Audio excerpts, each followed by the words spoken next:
xibaar yu wér te wóor ca tàng ba abonnez-vous pour ngeen di mën di jot suñuy vidéo.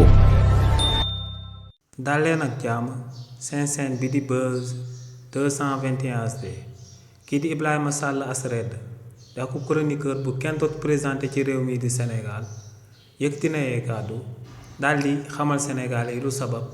ñu bëri ñu daal di bokk ci opposition bi daal di daw débat public yi ba noppi daal di jël seen combat daal di koy def ay combat transféré di ko dénk ay chroniqueur ngir ñooñee di àddu jëmale ko seen place. ci li ni mel buñ sukkandikoo ci kii di Ibrahima Sall Asred ne waa parti bii di Pastef ginnaaw bañ taa nekk ci opposition bi particularité bu gën a rëy bu ñu amoon moom mooy que ne ñooñee dañ doon poser débat intellectuel de haut niveau. ne waa parti bii di Pastef ginnaaw bañ nekkee woon ci opposition bi dañ doon waa régime président Macky Sall jëmale ko ci bonne gouvernance di ci doon andi ay argument yoo xam ne kenn du ko mën a daal di dindi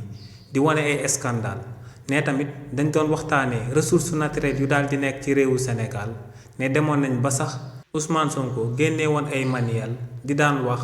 jëmale ko ci ëtt politique bi te ne li ni mel da doon wane que ne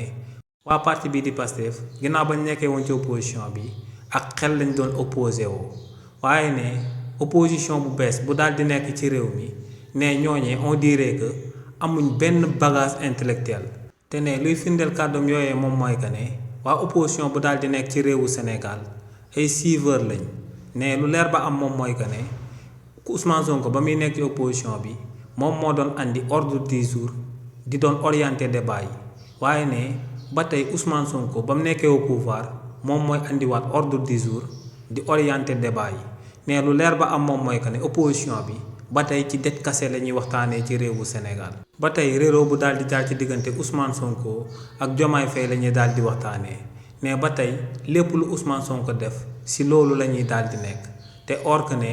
bu nekkoon ne ñooñee dañoo daal di am seen bagage intellectuel bu indépendante ne ñoom seen wàllu bopp ñoom ñooy diriger le débat imposer waa régime bu bees bi ci ban débat lañ war a daal di débattre ndax ne dañuy yore ak matière boo xam ne mun nañ ko daal di exploiter